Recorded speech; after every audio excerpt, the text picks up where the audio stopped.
బౌద్ధ వికాసం 12వ శతాబ్ది చివరి నాటికి భారతదేశంలోని ప్రజలు మూఢనమ్మకాలతో భయంకరమైన క్రూరమైన దురాచారాలను పాటిస్తుండేవారు. అప్పటికే బ్రాహ్మణులు కుల వ్యవస్థను పోషిస్తూ సమాజాన్ని ముక్కలుగా చీల్చారు. ఒకే కులానికి చెందిన వారు కూడా స్థాయి భేదాలతో తగలాడుకునేవారు. ఆలయాలు ఆరామాల్లోని పెట్టెలన్నీ బంగారం వెండి ఆభరణాలతో నింపడానికి ధనవంతులు రాజులు పోటీ పడేవారు. అలా బాగా నిండిపోయిన ఆరామాలని ఉత్తరం పశ్చిమం నుండి దేశంపైకి దండెత్తి వచ్చిన టర్కులు కొల్లగొట్టి పవిత్రమైన ఆ కేంద్రాలని నాశనం చేశారు. దేవీ దేవతల ప్రతిమల్ని ముక్కలు చేశారు. తంత్రవాదులు అప్పటి వరకు చేసిన అతీంద్రియ పూజలు బలులు ఏవీ వారికి సాయపడలేదు. 13వ శతాబ్దారంభం నాటికి ఉత్తర భారతమంతా టర్కుల చేతిలోకి పోయింది. పల్లవులు, ముఖ్యంగా వదంతపురికి చెందిన రాజులు ప్రత్యేకంగా ఈ తంత్రవాదుల కోసమే ఆరామాల్ని పోషించేవారు. సైన్యం కంటే మంత్రతంత్రాల మీదనే ఎక్కువగా ఆధారపడేవారు. దాని ఫలితంగా వాళ్ల మూఢనమ్మకాల కారణంగా కేవలం 200 మంది అశ్విక దళంతో మహమ్మద్ బిన్ బక్తియార్ రాజధానిని వశం చేసుకున్నాడు. నలంద నాశనం గావించబడింది.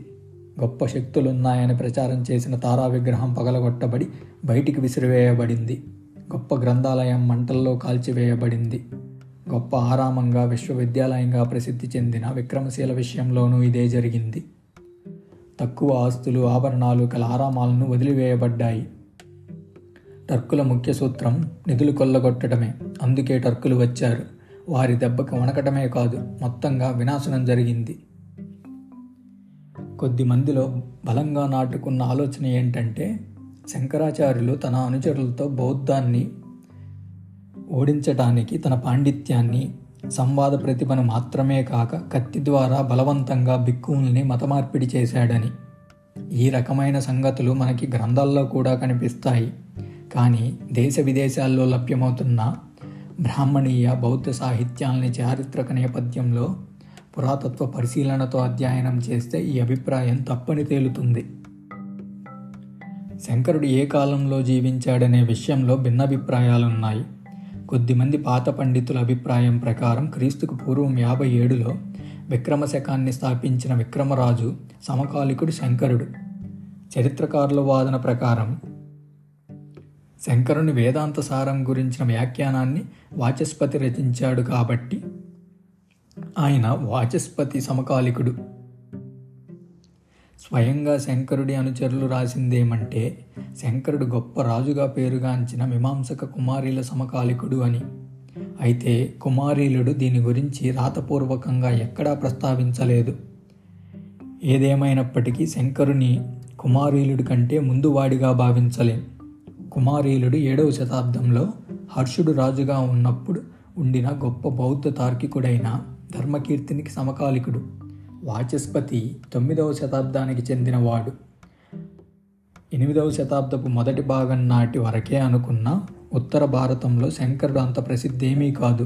ఎందుకనంటే తన సమకాలీనమైనవి ప్రాచీనమైనవి అయిన అన్ని గొప్ప తాత్విక సిద్ధాంతాల్ని తత్వసంగ్రహం అనే తన గ్రంథంలో విమర్శించిన సంతరక్షితుడు శంకరుని గురించి అసలు ఎందులో ప్రస్తావించనే లేదు. కనుక భారతీయ ఆలోచన పరుల్లో తాత్వికంగా వాచస్పతి వ్యాఖ్యానం వల్లనే శంకరుడు ఉన్నంతగా వెలుగొందాడని చెప్పొచ్చు. ఇంకోలా చెప్పాలంటే వాచస్పతి భుజాలపైకి ఎక్కడం వల్లే శంకరుడు ప్రాముఖ్యతనొందాడు. ఆనందగిరి, మధ్వాచార్య గ్రంథాల్లో వర్ణించబడిన దోపిడీలు దౌర్జన్యాలు బౌద్ధ పాళీ, టిబెట్టిన్, చైనా గ్రంథాల్లో ఉంటే కాని నిజాలని నమ్మలేం. వాటిలో బౌద్ధులకు వ్యతిరేకంగా శంకరుడు ఆయుధ దాడులు చేశాడని లేదు. నిజంగా అలాంటివి జరిగి ఉన్నట్లయితే ఈ గ్రంథాల్లో ఎక్కడో వాటి ప్రస్తావన ఉండేది. శంకరుడు ఈ దాడులన్నీ దక్షిణ భారతంలో మాత్రమే చేశాడని కూడా అసాధ్యం. ఎందుకనంటే సిలోన్కి దక్షిణ భారతంలో ప్రత్యక్ష సంబంధం ఉంది. సిలోన్ చరిత్రకారుడైన మహావంశ తమిళ రాజుల క్రూరత్వాన్ని నమోదు చేసి అనేక చోట్ల ప్రస్తావించిన వాడు శంకరాచార్యుడి మతదండయాత్రలను గురించి ఎక్కడా రాయలేదు. నిజానికి శంకరుడు గొప్ప పండితుడు కావచ్చు కానీ మహాతత్వవేత్తలైన దిన్నాగుడు, ఉదోయతకారుడు, కుమారిల్ల, ధర్మకీర్తి వంటి వారితో పోలిస్తే అసలు అతడు ఏమీ కాడు. ఆ కాలంలో దక్షిణ దేశపు పండితులంటే ఉత్తర భారతంలో చిన్న చూపుండేదని బాణుడి కాందంబరి వల్ల తెలుస్తుంది. భామతి శంకరునిపై వాచస్పతి వ్యాఖ్యానం. లేకపోయింటే శంకరాచార్యుని వివరణ అసలు ఉనికిలో ఉండి కొనసాగేవేనా? ఇంత కోణాల్లో చూసినప్పటికీ ఇవి నిజమని తేలదు. 8వ శతాబ్దం నుండి 12వ శతాబ్దం చివరి దాకా పాలులు తూర్పు భారతావనిని అనగా బీహార్ అండ్ బెంగాల్ పాలించారు. వాళ్ళు దృఢమైన బౌద్ధ ప్రచారకులనే విషయం నాటి రాగి శాసనాలన్నిటిలోనూ తెలుస్తుంది. పాట్నా, గయా మొదలైన జిల్లాల్లో, చివరికి గ్రామాల్లో కూడా ఆనాటి బౌద్ధ శిలాశాసనాలు, రాతి శిల్పాలు లెక్కకు మిక్కిలిగా కనిపిస్తాయి.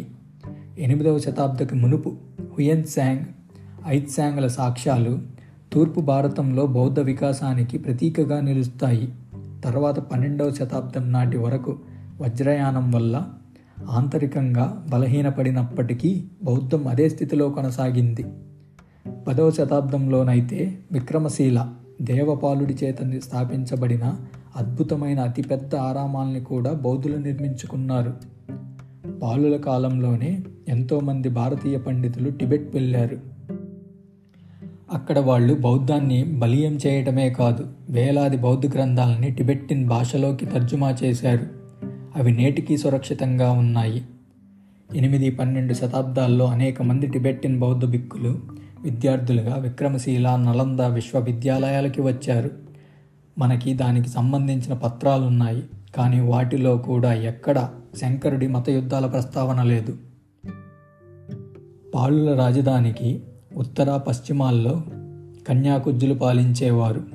యమునా నది నుండి గండికి దాకా, హిమాలయాల నుండి వింధ్య పర్వతాల దాకా వీరు పాలించారు. వీరు బ్రాహ్మణత్వాన్ని అనుసరించినప్పటికీ బౌద్ధం పట్ల గొప్ప గౌరవం, ఆదరభావం కనపరిచినట్లు బౌద్ధ రామాలకి వీరిచ్చిన విలువైన కానుకల్ని బట్టి తెలుస్తుంది. మహారాజు గోవిందచంద్రుడు జితవన ఆరామానికి 5 గ్రామాలను దానం చేసినట్లు అతని రాగి శాసనం ద్వారా తెలుస్తుంది. అతని రాణి కుమారదేవి అద్భుతమైన విహారాన్ని సార్నాథ్లో నిర్మించింది. ఇతడి మునిమనుమడైన జయచంద్ర యువరాజు సైతం గొప్ప బౌద్ధ ధమ్మ ఆరాధకుడని 12వ శతాబ్దికి చెందిన ప్రఖ్యాత బౌద్ధుడు. ఈనాటికి టిబెట్టిన్ భాషలో అనేక గ్రంథాల అనువాదాలు లభ్యమవుతున్న మిత్ర యోగి శిష్యుడే. ఈ యువరాజుని గయశాసనం ద్వారా తెలుస్తుంది. నేపాల్లోని రాజప్రసాదపు గ్రంథాల్లో ఉన్న ఒక ప్రజ్ఞాపారమిత ప్రాచీన రాతపత్రి ఈ యువరాజు యొక్క రాణిగారి కొరకే రాయబడింది. కాబట్టి 12వ శతాబ్ది చివరి దాకా ఉత్తర భారతంలో బౌద్ధం బాగా ప్రబలిందని మనం గమనించవచ్చు. మహోబా, ఎల్లోరా, నాసిక్ ఇంకా దక్కనులోని వివిధ చోట్ల లభ్యమైన 9 నుండి 13వ శతాబ్దపు బౌద్ధ శిల్పాలని బట్టి ఆయా ప్రాంతాల్లో బౌద్ధం వికసించిందని తెలుస్తుంది. అలాగే అసంపూర్ణంగా ఉన్న కొన్ని బౌద్ధ రామ గుహలు సైతం ఔరంగాబాద్ పరిసరాల్లో మనకి కనిపిస్తాయి. ఇతర చోట్ల కూడా ఇలాంటివి ఉన్నాయి. శంకరుడి జన్మస్థలమైన కేరళలో కూడా మంజుశ్రీ మూలకల్ప రాతపత్రి త్రివేంద్రంలో ప్రచురించబడింది. అది తర్వాతి కాలంలో లభించింది. దాని ప్రకారం శంకరుడి సొంత నేల మీద కూడా అతడి తదనంతరం చాలా శతాబ్దాల దాకా బౌద్ధం ఉనికిలోకి ఉంది. కాబట్టి భారతదేశంలో బౌద్ధాన్ని శంకరుడు నాశనం చేశాడనేది కేవలం ఒక కట్టుకథ మాత్రమేనని తేలుతుంది.